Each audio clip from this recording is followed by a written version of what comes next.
let's go through it. Let's go through each of the changes on Face It Season 2.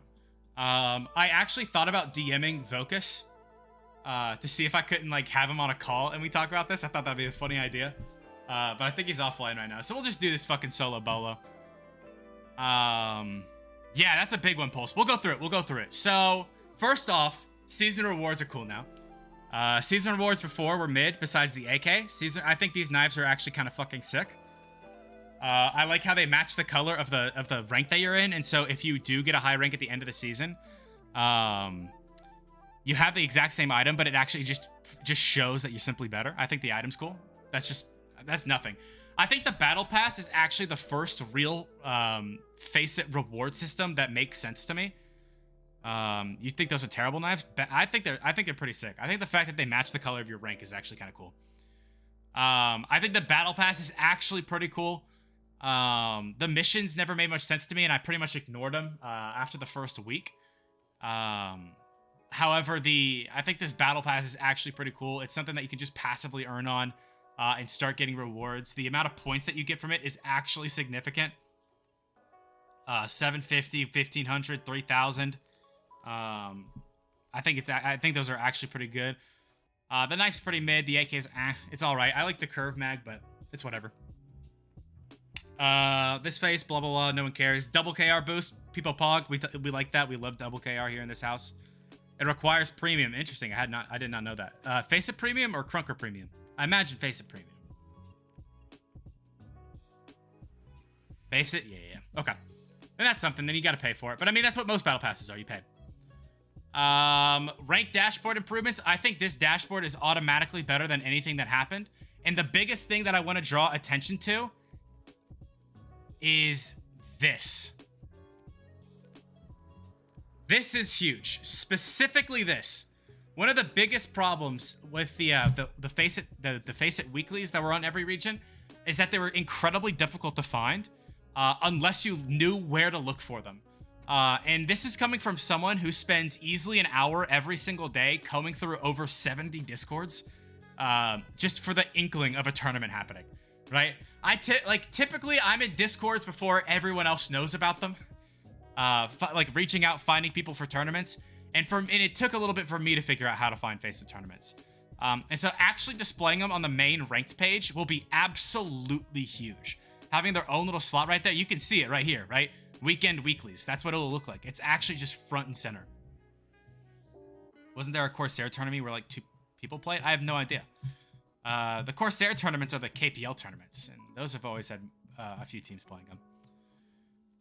End of season timer is just quality of life. I like this. Rewards trackers are just nice, just like quality of life stuff. Matchmaking changes. New onboarding system that allows everyone to play ranked. Interesting. I don't really have an opinion on that, although more balanced matches and faster queue times, if that's what they're promising, I'm all for it. Accounts below level 5 will get matches against each other, which sounds Monka-S, right? It sounds pretty fucking Monka W. Because what that said, when I read this initially, what that says to me is that alters, folks on alt accounts will just play against other low-level people and have the chance to just farm actual new players. However, this makes me happy. They don't elaborate on this much, and I think that's smart. However, there might be just a heightened scope on these players that are actually playing at level 5. And so say you see like a level 5 that's absolutely fragging out of their mind, then it becomes very clear that they're an alt, right? And so I think this is a really nice thing to catch alts. I would love to see this even expanded like level 10 or 15, you know? I think 5 might even be too low, because then you could just like you could get level 6 and then join into comp, and then you bypass this altogether. But I think this is a really good start. And then this has been something that has been in every single ranked game for every single game in the entire universe. Having party limitations, right? You see it in Overwatch, you see it in Valorant.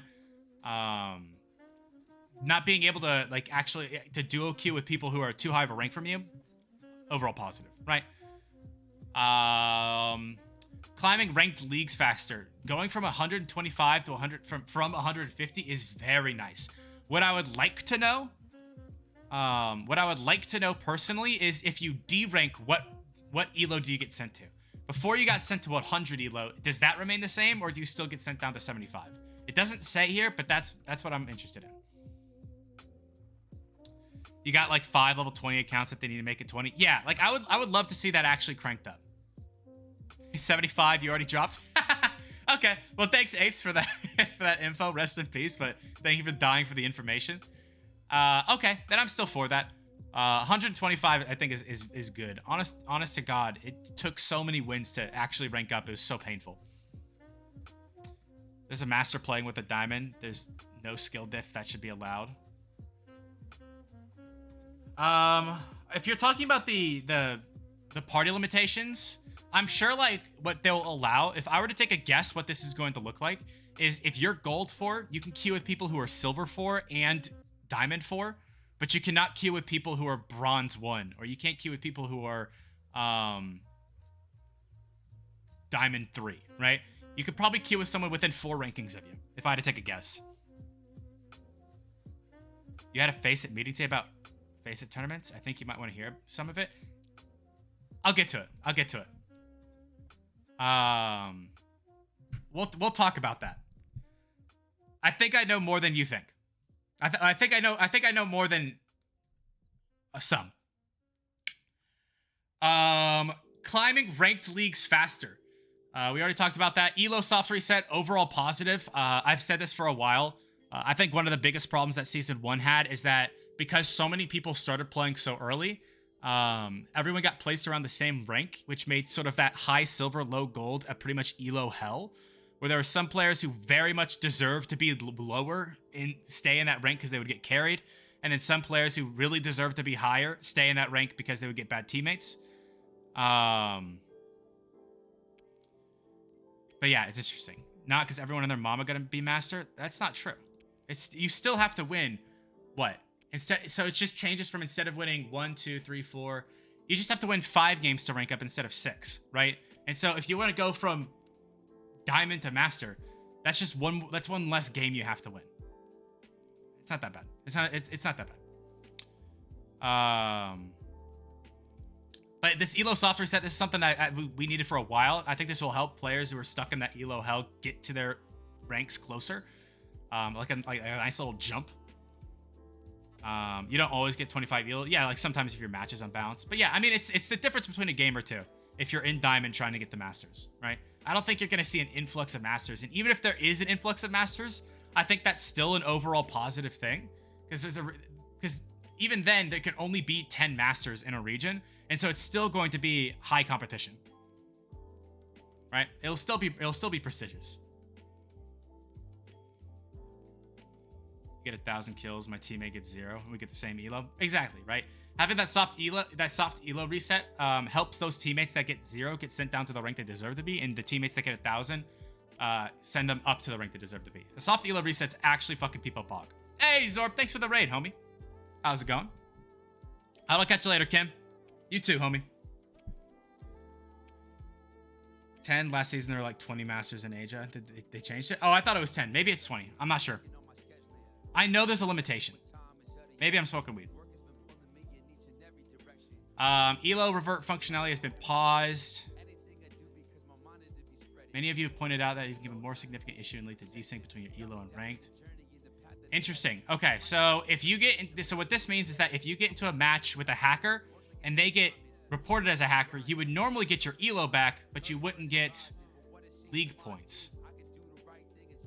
So now you'll get them both. Okay, so classy. Keep it going. You got placed gold 3, so you're trying to grind up. Hey, big dubs, big dubs. We're halfway through our we're 3/5 the way through my placement matches. My first match I had a lever, my second match I had a thrower, my third match I won, so people pog. This is what I got my eyes on. This is where I fucking lit up. So developed 2 new tournament features. And then this is an avenue for tournament organizers to talk, right? This is probably what Kim was talking about. Tournaments now support best of 3 format, which is very, very nice, right? This has been pretty much the standard for tournaments in competitive for a while now, to have best of 3s in the finals and semifinals. So this is very, very big. It will prevent like best of 1 finals.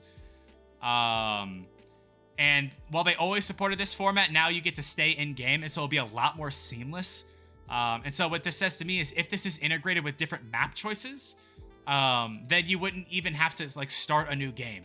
And so if this is integrated with, you can switch between different maps, this is huge. Right? This is huge. If you're able to be integrated with different maps, this is massive, because then you could like do your pick ban phase for finals. Say you play Sandstorm, Undergrowth, and then Tiebreaker Sight. Then in-game, you don't even need to reset the lobby. There's no downtime for tournaments. It just goes from game to game to game to game to game. Round to round to round to round to round. Huge. This is big, right? This is even bigger. And this, in my opinion, leads on a little bit more than I think what it types. Tournaments now support spectators. This was a huge thing that was requested. I even requested this. I talked to Vocus about this. And we had a pretty decent conversation about it. Which will now allow tournaments on FACEIT and broadcast them. What this says to me, and now maybe I'm jumping the gun here a little bit. What this says to me is that FACEIT weeklies are coming back, and maybe they get broadcasted. Why would FACEIT add this functionality if they didn't use it themselves? Now, this is still very nice for tournament organizers who want to host it on FACEIT, right? So if you're Tixik, if you're Krunker Indonesia, if you're KPL, if you're Crunkit, right? If you're Knack, hosting these tournaments and having the ability to broadcast them and make them more seamless is Peepopog, right? We can admit this. Oh, I wonder why the exclamation points is not working. I have no idea, Babesa. That's interesting. I'll work on that.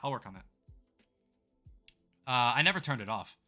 Tournaments now supporting spectators. I would not be surprised if FACEIT tournaments start getting casted.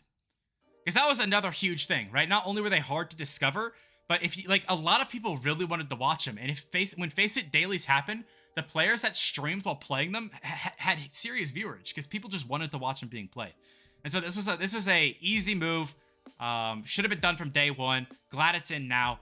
I think this is huge. If they do get casted, I imagine you meant if they do get casted. Oh, if they don't get casted, you need to cast them. I see what you're saying. Yeah, I mean, I'll be super down. I keep my eyes and ears open. I keep my hand in different pots. Hey, Dark Soul, thanks for the follow, and Linton, thanks for the follow. Or Lydon. Hey, Lydon, do me a favor. Stop stealing my elo, homie. High tick rate servers. This is just a very polite way of saying it's not our job. You can read this as much as you want. Krunker is working very hard on this. This is FACEIT saying this isn't our deal. Hey, welcome to the stream, homie. You don't play, though? Every time I see you in my lobby, I lose to you. That's all I'm saying. Every time I see you in my lobby, I get fucking rolled by you. But yeah, this is essentially FACEIT saying it is literally the ball is in Krunker's court. The ball is in Yendis's court. And so they're saying, yeah, we're waiting on it for you. So nothing to note here. This is high tick rate servers, and servers in Guam have always been a Krunker thing, always been a Yendis thing. It's never been a FACEIT thing. FACEIT will take it as soon as Krunker spits it out. But it's not FACEIT developing it. Skins, I think the skins are overall not as cool, but I think they're more consistent. Then now cost list, which is very, very nice. And then season 1 items have been retired. And so if you had a season 1 item, it's pretty exclusive. But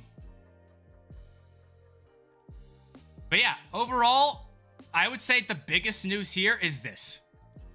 Just off of this alone, I think there's a lot. I think if you read between the lines here, having the ability to do best of 3 formats and have casters, and people and support spectators, so like to make sure there's like integrity, right? Make sure people aren't hacking. This is actually good. I actually went in length of the why this is not all a joke. I think this is what this is, especially what this is saying here, is that FACEIT weeklies are coming back and they might be casted. I wouldn't be surprised if that gets announced soon. Hey, what's going on, Monster? Appreciate the follow me. So fingers crossed on that. I'll keep my eyes open. If I hear something, I'll let you guys know. But yeah, actually nuts. And if you ever wanted to host tournaments, you can apply here to host tournaments on FACEIT. Actually pretty nuts. Actually pretty nuts. I don't know why they're main in EU and OCE tournaments. EU tournaments have just been Tixic, and now I guess this Krunker Tournaments 2022, this KTM server, that I also want to talk about here. They're just, I mean, it's not that they ignored North America. It's just that North America doesn't have tournament organizers. No one, there's no Kim in America. There's no Destroyer MK in America, right? But yeah, I think this is the biggest. That when I look at this is the biggest thing. Frenchie's and Fnatic Dash for sure. But yeah, a lot of quality of life stuff. Some of it's pretty mid. Some of it's pretty cool. I like this a lot. I think this could even be cranked up to a much higher level. However, I understand why it's low, because if you crank it too high, then you're running into a player base issue. I think this is nice. I think this is nice. I think this is huge. I would not be surprised if tournament organizers start to hold it on Face It out of convenience. Very, very interesting. Very, very interesting.